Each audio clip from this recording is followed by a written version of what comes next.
వాక్యం అంటుంది, దావీదు ఎక్కడికి వెళ్ళినా యెహోవా అతనిని కాపాడుచుండెను.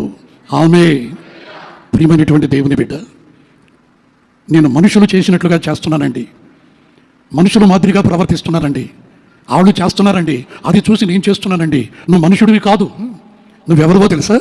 వారిలో నుంచి వేరుపరచబడిన దేవుని మాటను బట్టి నిన్ను నీవు కాపాడుకుంటున్న విశ్వాసివి, క్రైస్తవుడివి, బాప్తిస్మము పొంది క్రీస్తుని ధరించుకున్న క్రైస్తవుడివి, పరిశుద్ధాత్మ చేత నింపబడి ఆత్మచేత నడిపించబడుతున్న క్రైస్తవుడివి.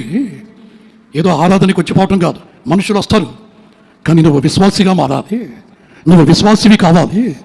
ఏ రోజు ఏం సంభవిస్తుందో ప్రియమైనటువంటి దేవుని బిడ్డలారా అర్థం కాదు, ఊహించలేవు. నువ్వు ఊహించని విధముగా లోకం మీదకు రాబోతున్నటువంటి శిక్ష నీ మీదకి వస్తాదేమో, జాగ్రత్త.